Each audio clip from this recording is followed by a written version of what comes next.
sea was never still. It whispered even on calm days, as though breathing secrets to the stones. Along these jagged shores, where the wind combed through pine trees and the light danced in silver threads across icy waters, something ancient stirred, a rhythm older than kings or churches. Before they were warriors, before their names echoed in the sagas, the people of the north lived in rhythm with that sea. Their lives were shaped not by conquest, but by survival, by the gentle and relentless power of nature that offered nothing easily and yet gave everything to those who listened closely. They rose with the sun, what little of it there was, and turned to the tasks that carried them through seasons. The land was stingy, its soil shallow and rocky, its forest dense and dark. But the sea was generous to those who knew its moods. In long, narrow boats carved from the heart of spruce and oak, they rowed between fjords, casting nets woven from twisted flax and dreams. Fish, whales, seals, the wide bounty of the ocean became their daily bread.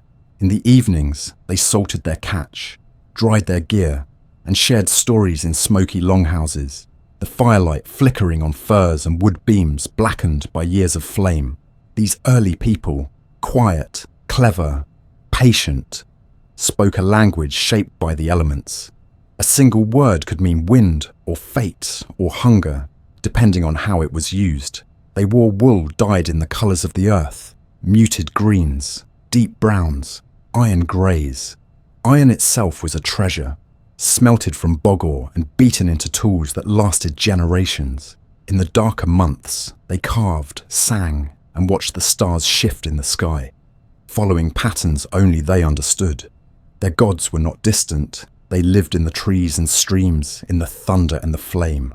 A storm was not weather, it was a message. From these cold beginnings, something stirred, a longing, perhaps, or a quiet ache for more than what the shore could offer. The young men looked out over the water not in fear, but in wonder. Where did it lead? What waited beyond the blue curve of the horizon? The old men told tales of islands seen only by gulls and whales, of lands that smelled of pine and smoke, where rivers ran thick with silver. The women, too, dreamed of cloth from the east, of beads that sparkled like ice, of songs from distant harbours. In time, these dreams took shape. The boats grew sleeker, faster, oarsmen trained with rhythm like heartbeat. Sails were sewn, dyed blood red or deep blue, so that they would be seen from the shore long after they were gone. But none of this happened all at once. It began quietly, as all great changes do. A young man watched the sun rise over the fjord and wondered what it would feel like to chase it. A father carved a boat, not just to fish, but to explore. A mother gave her son a charm of bone and wished him luck, not for the sea he knew, but for the one he didn't. And slowly, over years, over generations, the people of the north became more than survivors. They became seekers. The silence between the waves was no longer enough. The wind called and they listened. Their villages clung to the coast like moss on stone, timeless, weathered, unbending. Every hut, every dock, every blackened hearth held stories of hardship and hope. And above it all, the mountains stood watch, ancient, unmoved, bearing witness to the quiet birth of an age that would one day be called the Viking Age. But here, at its beginning, there was only mist and memory, the scent of salt on the wind, and the soft creak of wood as the first longboat slipped into the unknown.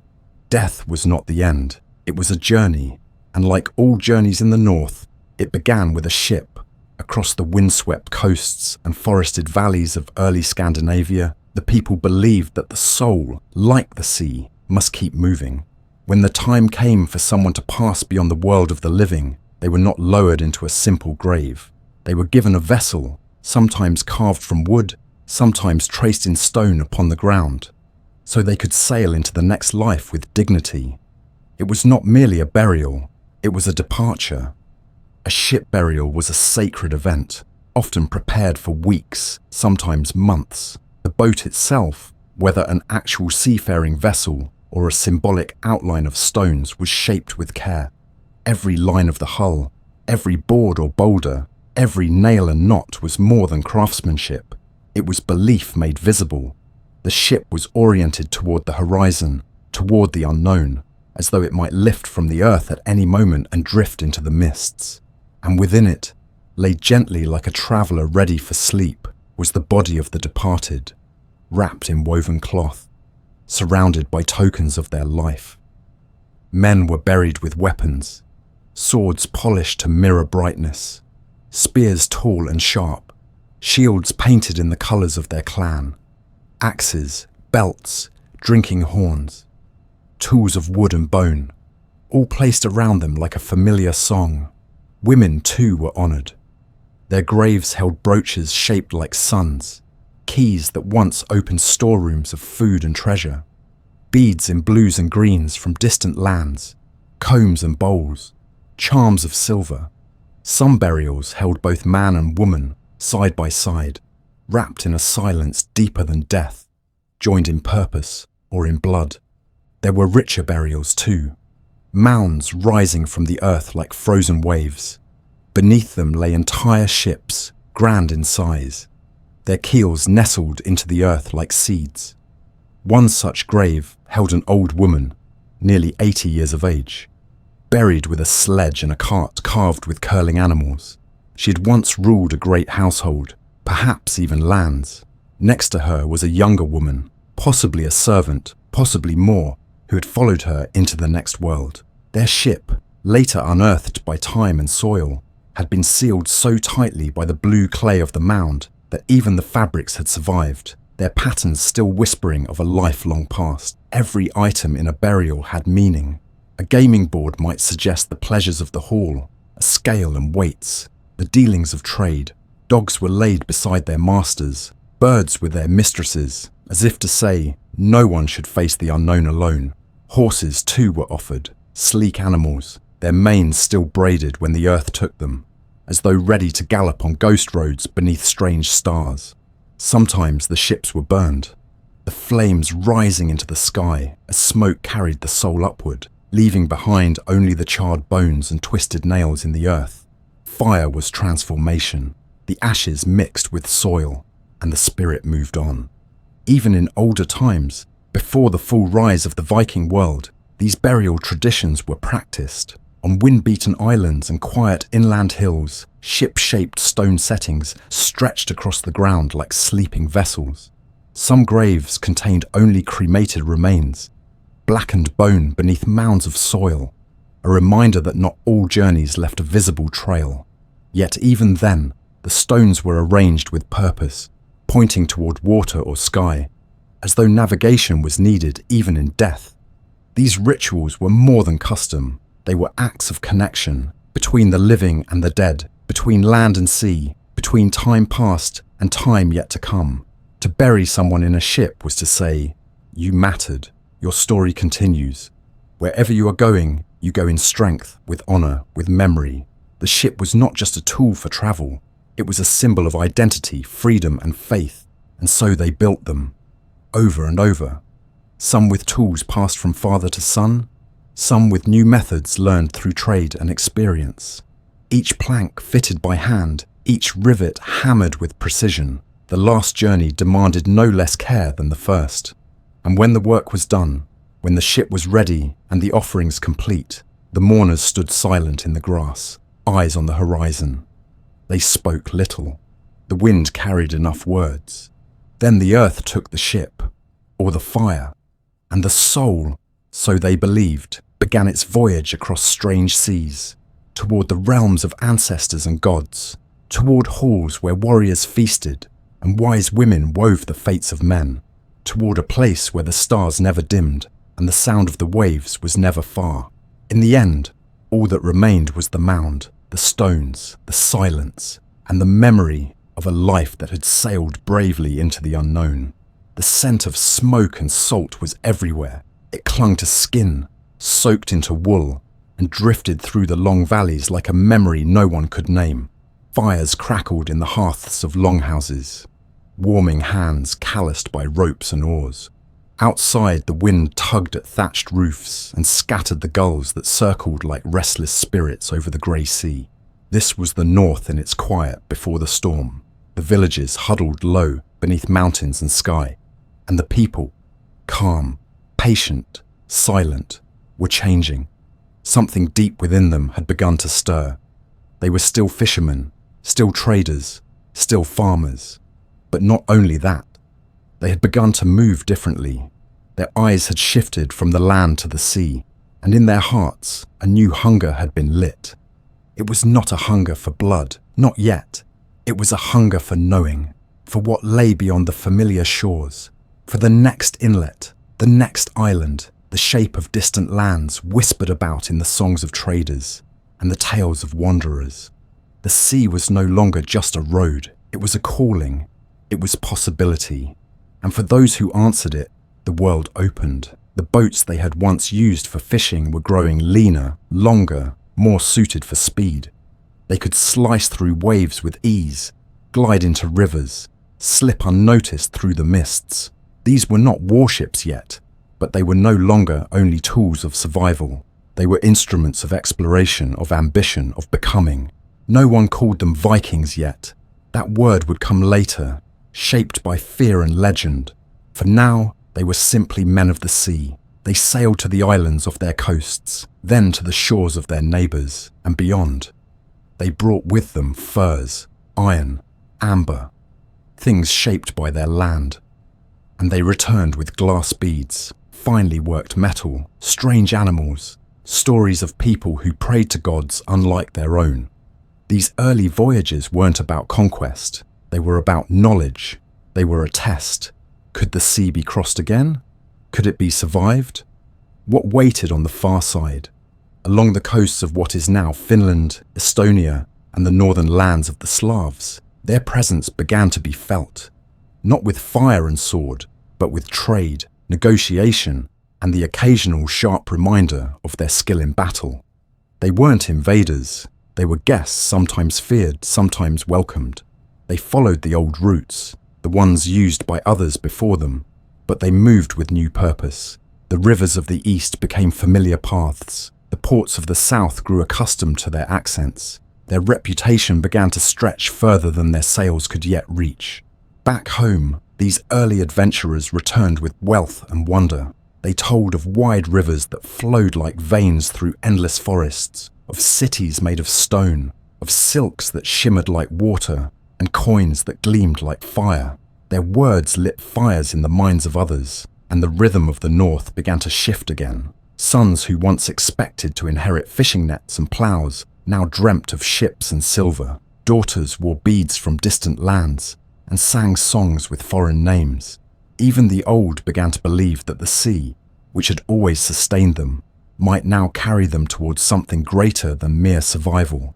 The transformation was slow, but it was certain. Like frost creeping across a window pane, or the tide rolling higher with each moon. The longboats became faster, their hulls shaped by generations of knowledge passed from father to son, refined by experience, hardened by failure. Iron strengthened their edges. New techniques of sail and rigging gave them wings. No storm could break them if they were well built, and no coast was beyond reach if their captains were bold. And they were bold, bolder with each voyage. The unknown had become familiar, and the familiar was no longer enough. Some of those early seafarers never returned. Their bones lie beneath distant sands, their names forgotten, but their journeys mattered. They laid the tracks for others to follow. They tested the winds, mapped the currents, learned the silence of foreign shores. Their courage became the foundation of an age not yet born. And when the time came, when the sails were no longer just for trade, when oars beat the water like drums of war, when their arrival was marked by terror rather than wonder, it was not a sudden transformation. It was the next verse in a song that had been building for generations. In the beginning, they did not come with fire. They came with questions. And it was those questions, whispered in longhouses, spoken over cold waters, carved in runes on bone and stone, that would echo louder than any battle cry. Where does the sea end? What lies beyond the horizon? What happens when we stop waiting and start moving? That was how it began. with smoke rising from the hearth, salt on the skin, and the quiet understanding that the world was bigger than the land beneath their feet. They did not set out to change history. They only wanted to see what waited on the other side. The tide rolled in quietly that morning. A pale sun hung low over the eastern sea, casting long reflections across the cold surface of the water. On the windswept island of Lindisfarne, monks were already at prayer, their chants echoing softly in the stone-walled chapel. It was the 8th of June, 793, a date that would be remembered for centuries. The monks had no reason to expect anything unusual. The sea was calm, the sky clear, but just beyond the horizon, something was moving. Long shadows cut across the ocean, sleek and fast, driven by sails dyed the colour of dried blood. They were coming, and no one was prepared. For those who saw it unfold, there was no warning. The ships appeared as if from nothing, gliding out of the mist, quiet at first, then erupting into chaos. These were not ordinary vessels. They bore dragon-headed prows and unfamiliar warriors with painted shields and blades that flashed like lightning.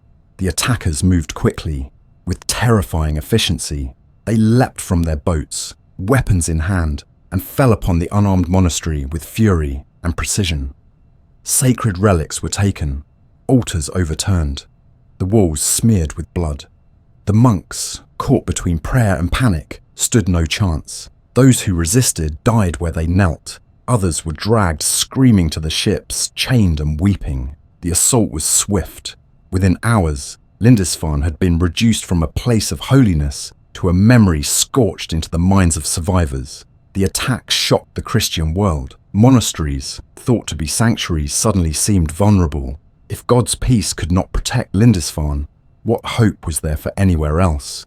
Word of the raid spread like wildfire, carried from one cloister to the next, retold in trembling whispers and inked into parchment by quills, shaking with fear. Chroniclers wrote of devils from the sea, of godless men with no mercy in their eyes. They called them heathens, scourges, a punishment from above. But to the people of the north, they were something else entirely. Those who had set sail that morning were not demons. They were men, driven by ambition, by desperation, by a world that offered little unless it was taken. For generations, the communities of Norway and Denmark had survived on the edge of subsistence. With little farmland, long winters, and rising populations, younger sons often found themselves with no land to inherit and no future to claim. The sea offered both escape and opportunity. And across that sea lay lands full of gold and grain, where monasteries held treasure and no swords were drawn in defence. The choice was clear. The monks had silver, the Norse had ships. Lindisfarne was not the first raid. There had been others, smaller, less noticed, along the coasts of Ireland and western France. But Lindisfarne was different. It was sacred ground. It was where the word of Christ had taken root in Britain, and to see it desecrated so thoroughly sent waves of dread through Europe's crowned heads and cassocked priests. Yet from the north, the attack marked something else entirely. Success. A test had been passed. The crossing was possible, the return even more so. Gold had been taken, captives sold, fear sown, and no retaliation followed. The world had blinked. The message was clear. The south was rich and slow, and the sea was open. And so others followed. What had begun as a single daring raid grew into a pattern. Shores were watched, maps whispered, sacred sites became targets. What once was unthinkable became familiar. But make no mistake, this was not a mindless rampage. It was strategic, calculated. The Viking raiders watched weather patterns, knew the tides, chose moments when defenders were weakest, during festivals, on holy days, in the lull of harvest. They came not only for destruction, but for the promise of something more. Every monastery burned lit the way to greater ambitions. Every silver chalice stolen paid for another voyage, another crew, another generation of men who believed that fate smiled on those who dared. Lindisfarne marked a threshold. It was the beginning of a new kind of world, one where the sea no longer separated but connected, where the line between raider and trader blurred with each passing tide. And yet, back home, in the fjords and forests, life went on much as it always had. The ships returned to quiet harbours. The spoils were divided in the flickering torchlight of great halls. Songs were sung, new sails were sewn, and the young listened with wide eyes to the tales of those who had seen the holy men fall and had come back with gold in their pockets and stories heavy with power. What frightened the monasteries of Europe was not just the violence. It was the realization that this new threat came from nowhere. No king to bribe, no border to fortify, no warning before the attack. The sea was vast, and its horizon hid both sunrise and danger. The Viking longship, light and swift, could appear and vanish like a phantom, and the men it carried were not tied to any land. They brought their gods with them, and their gods rode with the waves. In the years that followed, Lindisfarne would be remembered as the beginning, but in truth, it was only a single drop in a rising tide.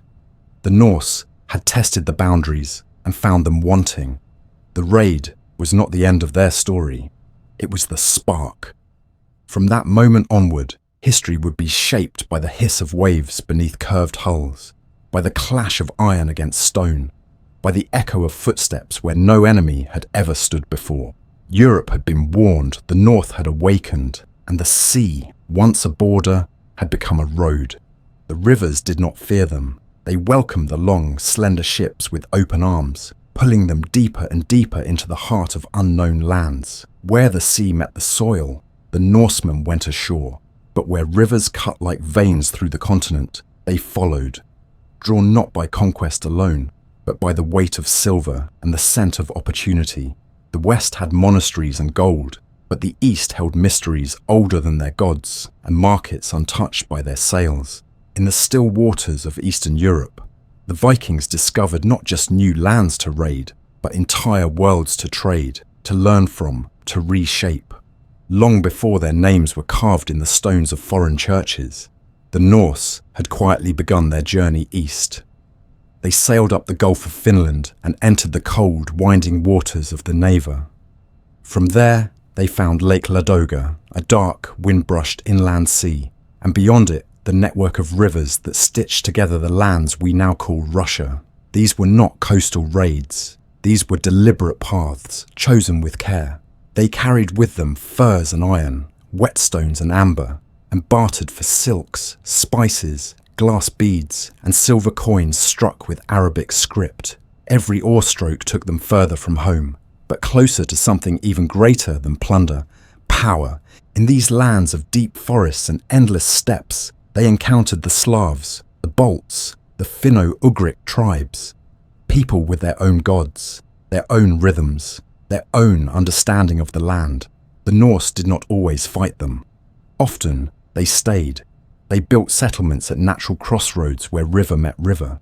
They guarded trade routes. They married local women.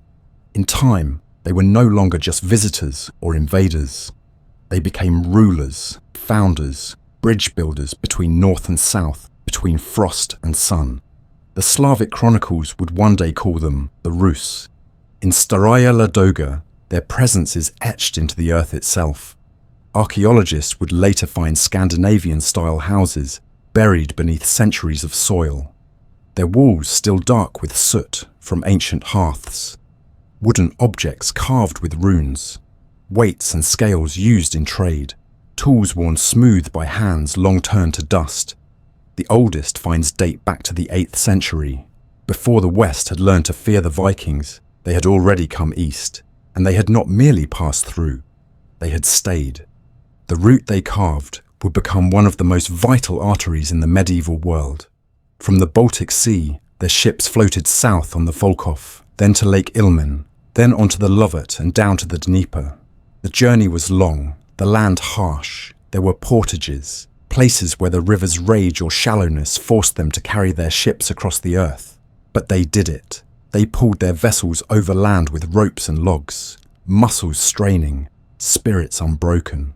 And once back in the water, they pressed on, following the rivers all the way to the Black Sea, and beyond it, to Constantinople.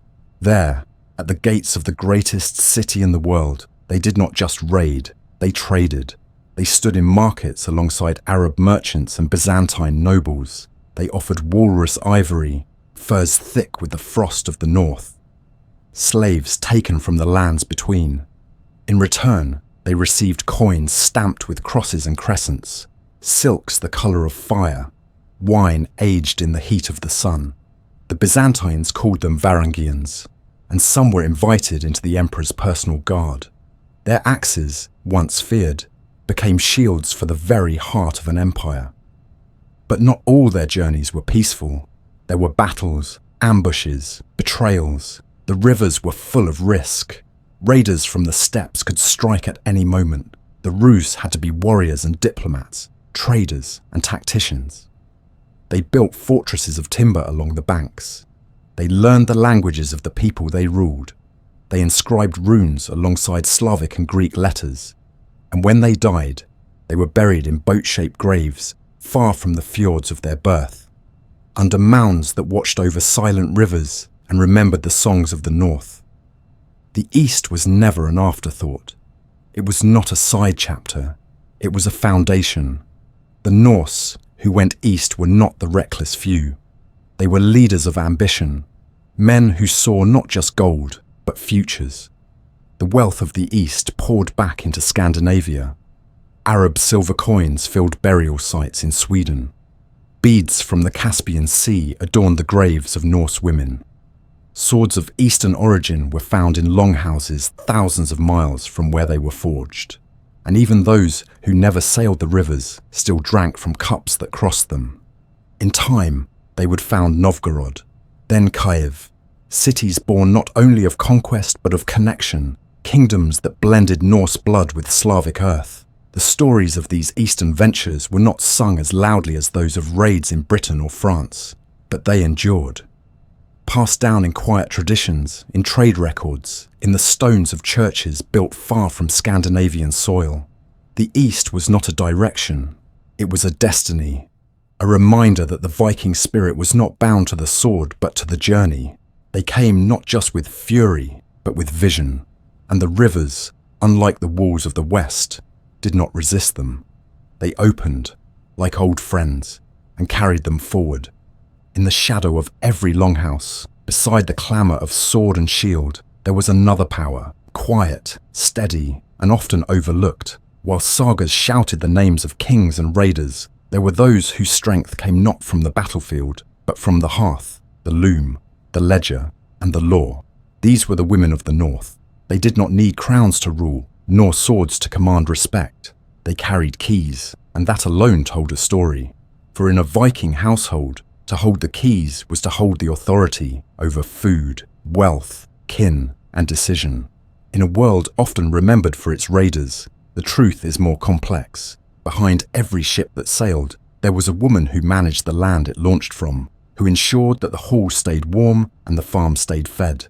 They rose early, before the sun, their days shaped by seasons and silence.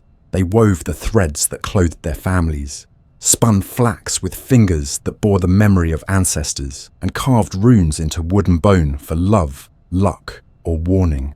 They managed the stores, calculated the yields, and knew exactly how many barrels of grain or lengths of cloth a household could spare. In wealthier farms, they oversaw thralls, ensuring that the harvest was brought in, that food was preserved for winter, that everything ran with order and purpose. Their work wasn't just domestic. It was economic, political, and deeply spiritual. To be the mistress of a farmstead was not simply to tend to chores. It was to hold influence, to represent her family at local gatherings, and in some cases, to act as the head of the household in legal matters. Laws preserved in the old texts gave women rights unknown in much of Europe at the time. They could inherit land. They could divorce a husband who mistreated them. They could own property outright. If a woman was widowed, she did not fade into obscurity. She stepped forward as matriarch. Her voice carried weight in council. Her approval mattered in trade. Her wisdom was respected by sons, brothers, and neighbours alike.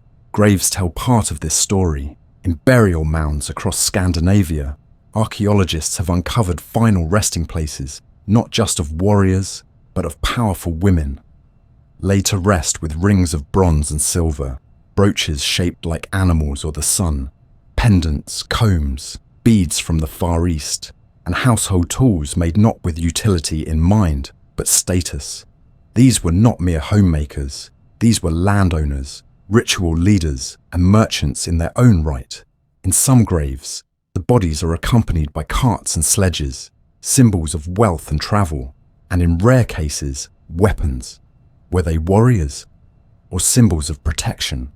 The graves do not speak in full sentences, but the clues are undeniable. These were women of consequence. One burial, more magnificent than most, held a woman between 70 and 80 years old. Her grave, within a ship, was filled with textiles, imported silks, and the bones of sacrificed animals. Nearby, a second woman had been buried, possibly a servant, perhaps a ritual companion, or something more. The older woman's life had clearly been one of extraordinary influence. Scholars debate whether she was a queen, a priestess, or a political leader. But one thing is clear: she was revered. Her death warranted a ship, a mound, and offerings to guide her beyond. No man would have been honored more. Women were the keepers of memory and fate. They wove tapestries that recorded history, not in ink but in fiber. They recited genealogies, taught the stories of gods and men to their children, and in some cases, guided spiritual practices in the household or beyond. The seeress, or vulva, was a figure of immense power, respected, feared, consulted in times of uncertainty. She carried a staff, often of iron or adorned with rings, and was believed to walk between worlds. She could summon visions, perform rites, and offer prophecies. In the sagas, when warriors trembled before an uncertain battle, it was often the vulva whose words carried the final decision. Even in trade, women were far from absent. In towns like Hedeby and Birka, records and grave goods suggest that women engaged in commerce, managed stalls in markets, and travelled alongside their male counterparts. Their jewellery, often crafted in delicate and complex designs, was not only a display of wealth, but also a form of identity and connection. Beads from the Middle East, buckles from the Baltics, glass from the South, all passed through their hands. They were part of a web that stretched across continents, and their choices shaped the flow of goods and culture. But perhaps most striking was the quiet power of continuity they represented. When men went to sea, sometimes for seasons, sometimes forever, it was the women who held the community together. They passed down land, tradition, and values. Their strength was not loud, but it endured. It lived in the language of law, in the stories preserved through generations, in the very structure of society. They were not waiting to be rescued. They were building, tending, ruling, surviving. So much of the Viking world was defined by movement, of ships, of men, of armies, and trade. But the heart of that world beat in the steadiness of those who stayed behind, who kept the fire alive when the wind howled through the mountains, who welcomed the returning sons and buried the ones who did not come home, who held the sagas close and passed them on, one word at a time, as the snow fell outside and the long night crept in. To remember the Viking age without remembering its women is to read only half the story. Their power may not always have been written in blood or steel, but it was no less real. It shaped homes, governed lands, whispered to gods, and endured longer than many of the kings whose names now echo faintly in stone. In a world that was constantly moving, they were the still point, the axis around which the northern world turned. When the wind howled across the mountaintops and the night seemed endless, they gathered around the hearth and told stories. Stories not just of men and women, or of war and weather, but of something deeper, something older than memory. They spoke of gods who walked among them, of forces that shaped the world long before it was born, of giants who had fallen and heroes who still might rise. These tales were not entertainment. They were truth passed down in the folds of poetry, wrapped in metaphor and soaked in reverence. For in the Viking world, the divine was everywhere. It stirred in the thunder, It whispered in dreams. It hid in the eyes of strangers. The gods were not distant. They lived among the trees, in the fire, in the sea, and they watched. There was Odin, the All-Father, a god of wisdom, war, and poetry. He gave up his eye to drink from the well of knowledge, and hung himself from the world tree, Yggdrasil, pierced by a spear to learn the secrets of the runes. He wandered the earth in the guise of an old man, hooded and cloaked, testing mortals, listening, seeking ever more understanding. He was not always just, not always kind, but he was wise beyond measure and feared by all. His presence was found in the raven that circled overhead, in the wind that seemed to know your name, in the sudden silence that fell before a decision. And Thor, his son, was the thunderer, the protector of Midgard, the world of men. He wielded Mjolnir, a hammer forged by dwarves, so heavy that no one else could lift it. When he rode across the sky in his chariot, pulled by 2 goats, the clouds rumbled and lightning cracked across the heavens. He was strength, courage, and loyalty. The farmers prayed to him, hoping for rain and protection. Warriors wore his hammer around their necks, not only as a mark of belief, but as a shield against chaos. He was beloved, not because he was perfect, but because he fought tirelessly for the world, because he stood against the dark when no one else could. Then there was Loki, the trickster, the shapeshifter, the whisperer of discord, neither fully god nor giant. He moved between worlds, sowing mischief, sometimes helpful, sometimes cruel. He fathered monstrous children, Fenrir the wolf, Jormungandr the world serpent, Hel who ruled the realm of the dead. Loki was unpredictable, dangerous, and clever beyond compare. He challenged the gods, tricked them, saved them, and doomed them.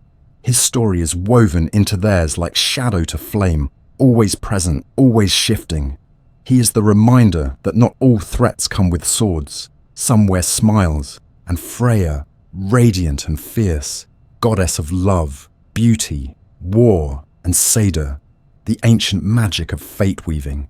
She rode a chariot pulled by cats, wore a necklace of gold and tears, and took half the slain to her own hall, while the other half went to Odin's Valhalla. She was a sorceress of immense power, sought after by gods and giants alike.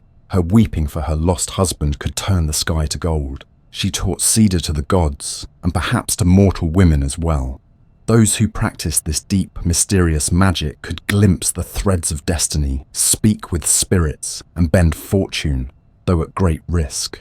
The world tree, Yggdrasil, held it all. The 9 realms, each with its own people, creatures, and rules. Its roots stretched into the well of fate, tended by the Norns, 3 ancient women who carved the destinies of gods and mortals alike into the bark of time.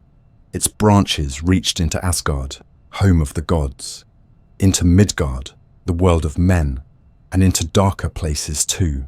Helheim, realm of the dead, and Jotunheim, land of the giants.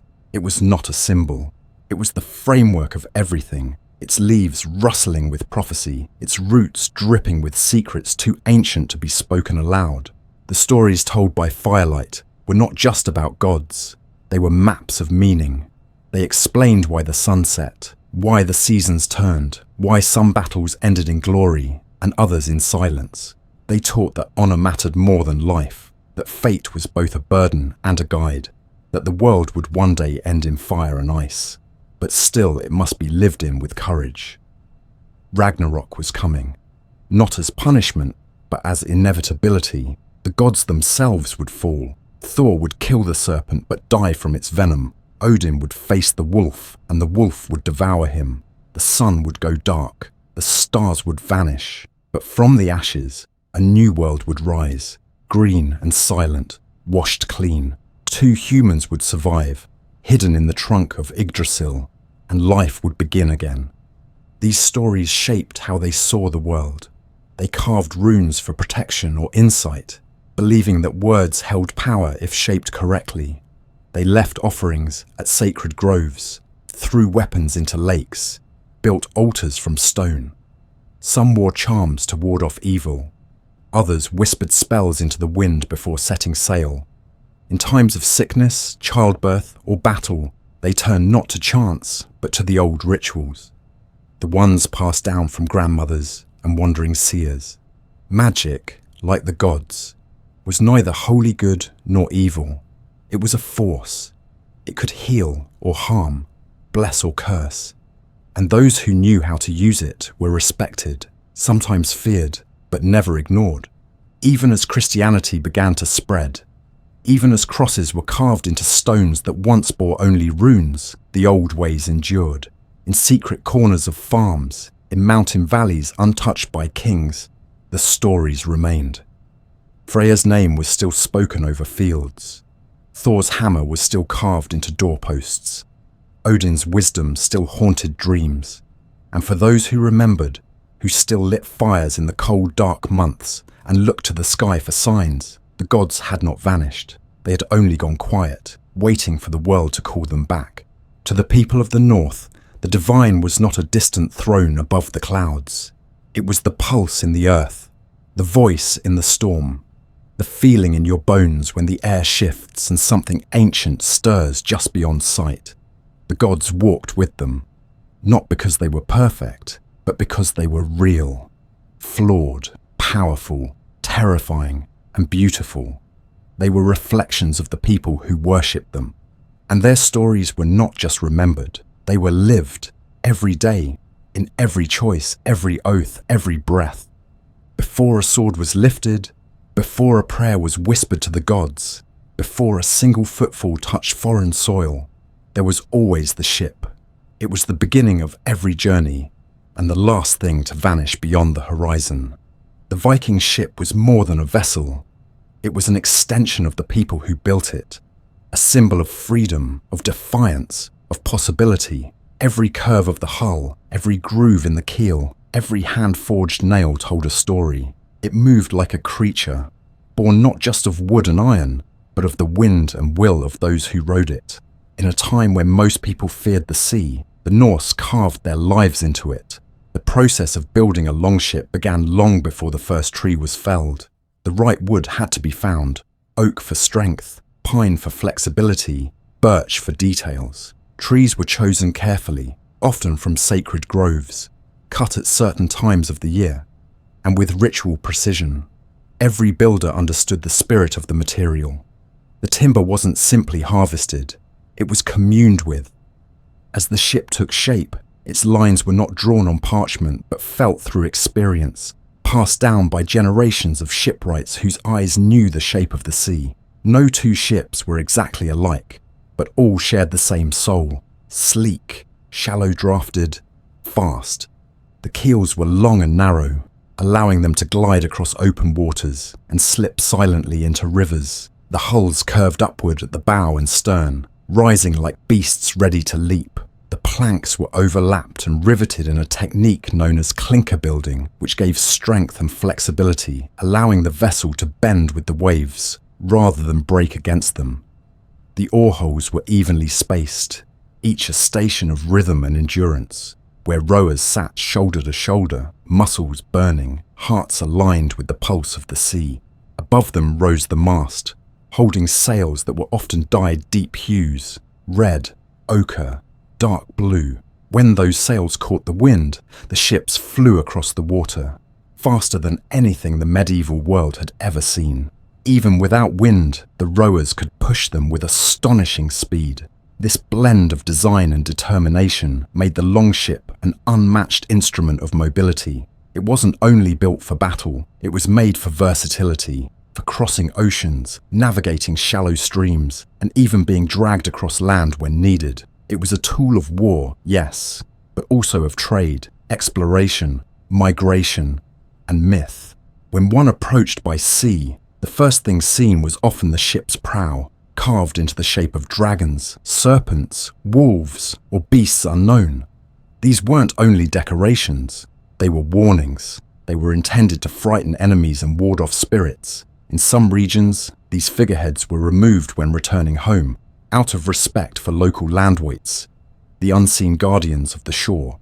The ship wasn't just a machine, it was a presence. It had identity, it had power, In many ways, it was considered alive. Inside the ship, space was tight but purposeful. Shields were hung along the sides, their painted surfaces creating a kind of mobile wall. Chests doubled as seats and storage. The crew worked in shifts, eating hard bread and dried fish, drinking water stored in barrels or mead when spirits allowed.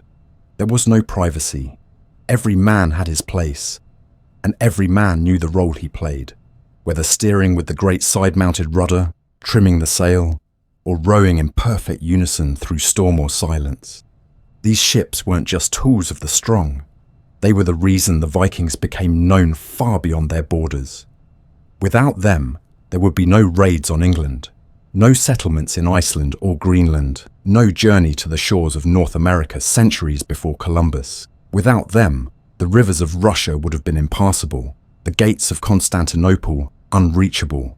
The Viking Age rode on the spine of these ships. They were bridges between worlds. Even in death, the ship remained sacred. In the great burials of the North, chieftains and noblewomen were laid to rest in vessels carefully placed into the earth. Around them were arranged goods for the afterlife: tools, weapons, jewelry, animals, and sometimes even servants. The ship was a chariot to the next world, a passage through the unknown. And when no real ship could be spared, one was built of stone, laid out in the same long, narrow shape, pointing toward the sea, marking the final voyage with silent dignity. Legends told of ships that sailed across the sky, of Naglfar, the monstrous vessel made of the nails of the dead, which would carry giants into battle at the end of days. Even the gods were bound to ships. Skidbladnir, the vessel of Freyr, could be folded like cloth and carried in a pouch, yet still held all the gods within it when opened. The ship was not just technology, it was belief, it was destiny. They gave names to their ships, just as we name our children. Umrin Langi, the long serpent, Drekar, the dragons, names whispered with pride and fear. To lose a ship was like losing a comrade.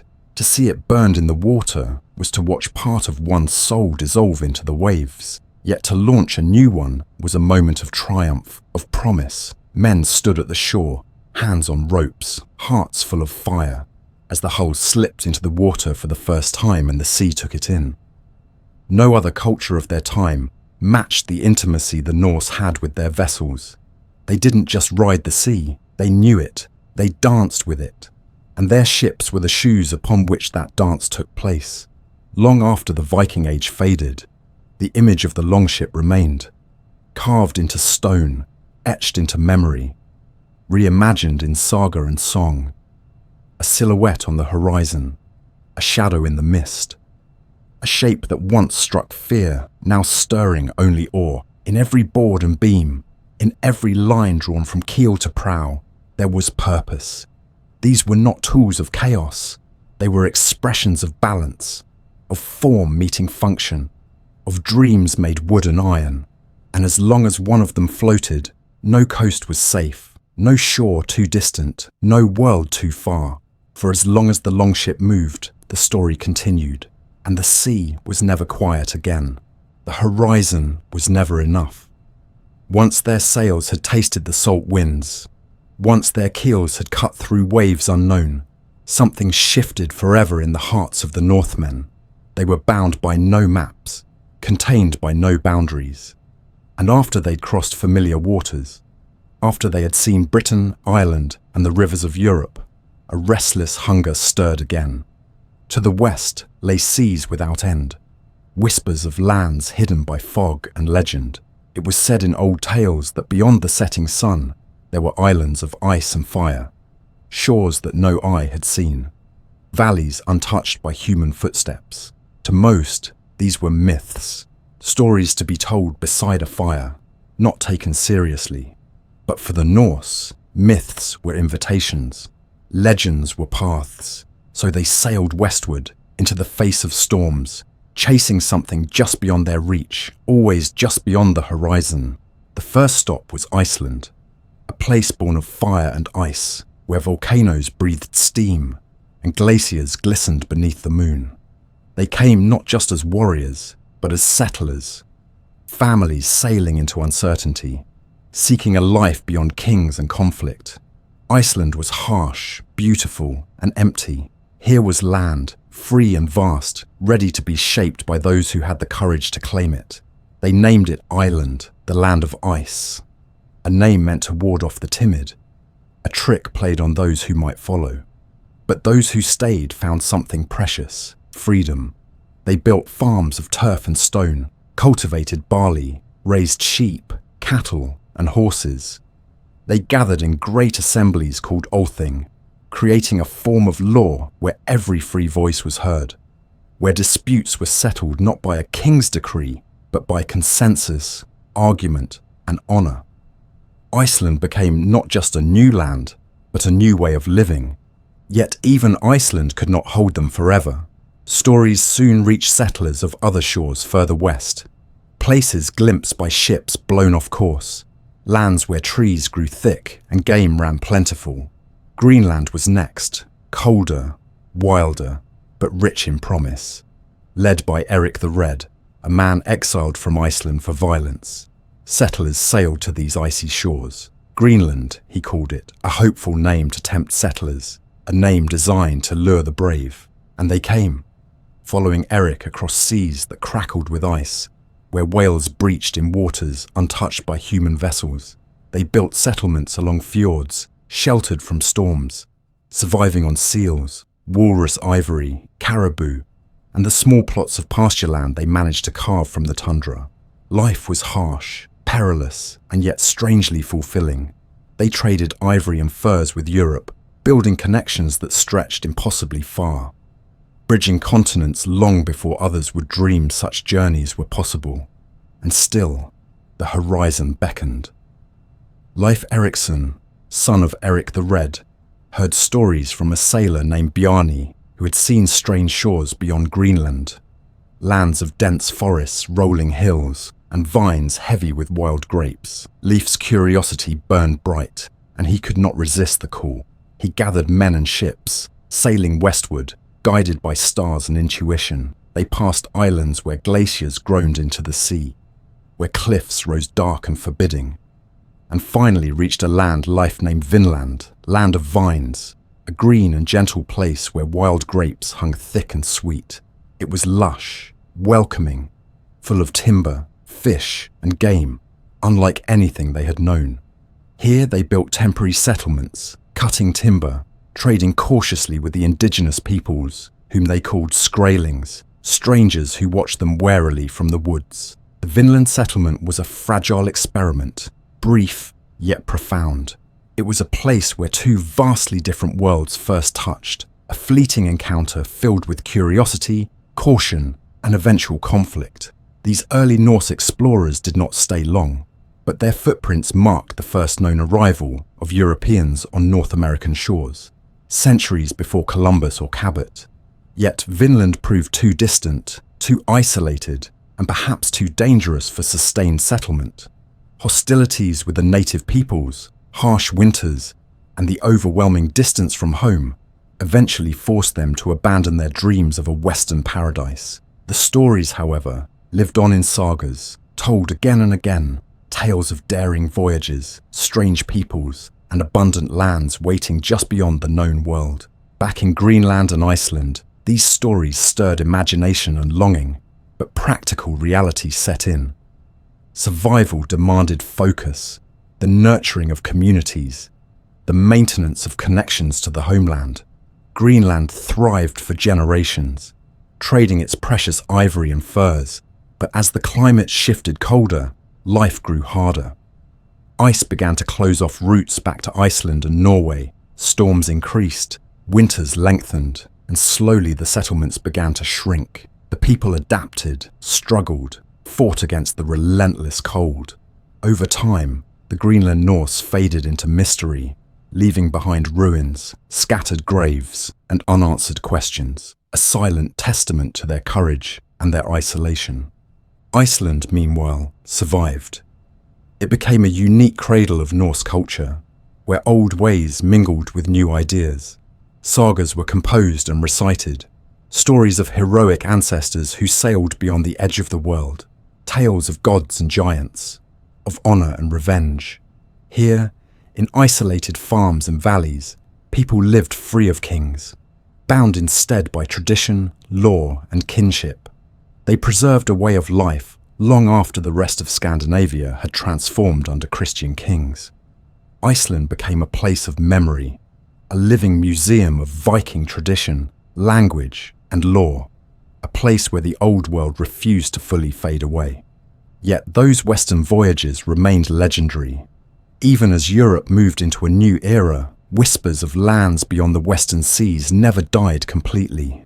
In quiet corners, maps were drawn with uncertain edges, marked by islands no one had seen for centuries, places known only in saga and rumour.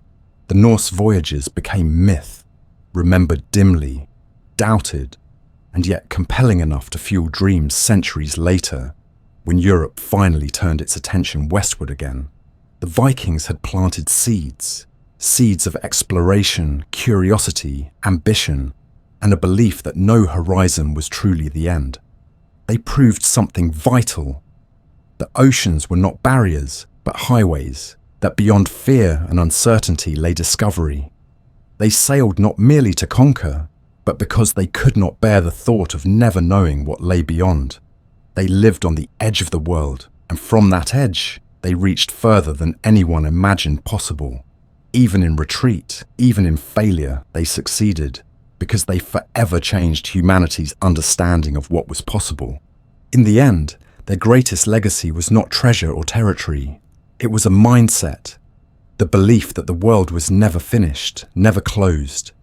Theirs was a story written in salt and wood, in courage and curiosity, told across endless horizons, and even after their ships returned home for the final time, their spirit lingered, restless, enduring, whispering that no journey was ever truly over. Time moves slowly. It sweeps forward, washing away memories, silencing voices, and leaving behind only fragments, shadows cast by those who once lived fiercely beneath the northern skies. Yet the story of the Viking Age refuses to fade quietly into oblivion. It lingers stubbornly in whispers of wind across fields, in the rhythmic crash of waves upon rocky shores, in the deep silence of forests that once heard the songs of warriors and weavers. The Norsemen are gone, their ships rotted and buried beneath centuries of earth, their names blurred by the relentless hand of history. Yet still, something of them remains, something intangible and powerful, woven into the very fabric of the world they touched and shaped. In the lands they once roamed, echoes of their language still resonate softly. Place names scattered across Britain, Ireland, Normandy, and Eastern Europe carry their imprint. York, Dublin, Normandy, Kiev. Each of these places whispers of a time when northern sails filled distant harbours, when voices shouted greetings, bartered goods, or roared battle cries in Old Norse, a language now silent but for the fragments still embedded in modern tongues. These echoes speak not only of conquest, but also of settlement, of farmers, traders, and families who chose to remain, blending slowly, imperceptibly, with the peoples they encountered until two worlds became one. The landscapes themselves still bear witness. Burial mounds rise solemnly above fields and beside fjords, their grassy domes hiding treasures of iron and gold, bones and beads, silent testimony to lives lived bravely, passionately. Runestones still stand tall and enigmatic, their messages carved in symbols few today can fully interpret, yet all can feel the weight of their significance.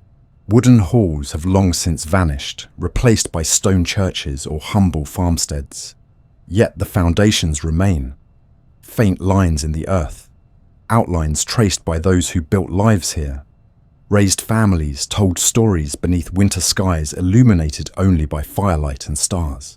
The influence of the Viking Age runs deeper still, buried not just in soil, but within our very ideas of freedom and law. Their assemblies, their things, where disputes were settled openly, fairly, by common consent rather than royal decree, laid groundwork for democratic principles that would slowly flower in other lands. The Norse valued honour, community, and loyalty above blind obedience. Even kings were bound by law and tradition. These ideals travelled far beyond Scandinavia, quietly reshaping Europe in ways subtle yet profound. The notion of individual rights, the accountability of rulers, and the sacredness of community, these concepts, nurtured in cold northern halls, continue to echo across centuries. And though their gods and myths eventually yielded to Christianity's spread, they never fully vanished. Odin's raven still watches from shadowed branches. Thor's hammer is still worn, subtly or proudly, around necks and in tattoos across the world, symbols of strength, courage, and protection. Norse mythology, once confined to sagas told in isolated farmhouses, now thrives in books, films, and games, inspiring new generations with stories of heroes who walked boldly into darkness, defying fate itself. These tales, ancient yet endlessly renewed, remind us of something vital, that humanity's need for stories, for heroes, for worlds beyond our own, has never diminished. Even our understanding of exploration owes much to those long-dead sailors who set forth across treacherous seas in pursuit of distant shores. Their restless spirit lives on in every journey undertaken, every horizon crossed, every boundary tested. They showed that the world was larger than imagination, yet small enough to traverse with courage and skill. The Viking voyages taught us to dream bigger, to believe that there is always something waiting just beyond sight, something worth risking everything to discover. They did not fear the unknown. They embraced it, pursued it relentlessly, and in doing so, changed history forever. Today, across Scandinavia, people gather to honour that legacy, not with sombre reverence alone, but with joyful, vibrant celebrations. Festivals echo with the clash of sword and shield. Songs ring out in ancient languages. Hands skillfully craft iron and wood, amber and silver, bringing ancient arts back to life. Modern ships, built lovingly to replicate the graceful lines of their Viking ancestors, once again slice through waters from Greenland to the Black Sea, carried not by war, but by curiosity and reverence. Reenactors don leather and chainmail, feeling for just a moment the weight and dignity of those who came before, understanding their lives more deeply through experience rather than mere words. Yet perhaps the greatest testament to the Vikings lies in the simple fact of their lasting fascination. Why do they hold us so tightly, centuries after their sails disappeared over distant horizons? It may be because in them we see ourselves, flawed, brave, restless, and endlessly curious. They remind us that history is not just dates and dry facts, but living, breathing human lives, full of passion, uncertainty, triumph, and tragedy. They compel us to remember that our own lives, too, are fleeting, that we too are part of a story stretching back through time, a story shaped not only by great deeds, but by quiet moments, by farmers in fields, women weaving stories, craftsmen perfecting their trades, and families gathering beneath stars. The Viking Age is not simply a chapter in history. It's a mirror, reflecting truths about courage, curiosity, and the unbreakable human spirit. It challenges us, inspires us, and reminds us of possibilities we might otherwise forget. Their memory whispers that life is a journey best lived boldly, that horizons are meant to be crossed, that fate is not something merely accepted, but something to be challenged. Their lives teach us resilience in the face of hardship, resourcefulness in uncertainty, and the importance of community, of kinship, of honour. They remind us gently yet insistently that while empires rise and fall, while kings fade into obscurity, what remains is how we live, how we love, and how bravely we choose to confront whatever lies beyond the next horizon. The ships are gone. The warriors rest beneath quiet earth, yet their legacy endures, not in swords and shields, but in the dreams we still carry, in the courage to venture into the unknown, and in our understanding that history is not finished. It lives in every breath, every choice, every whispered story beneath a vast star-filled sky.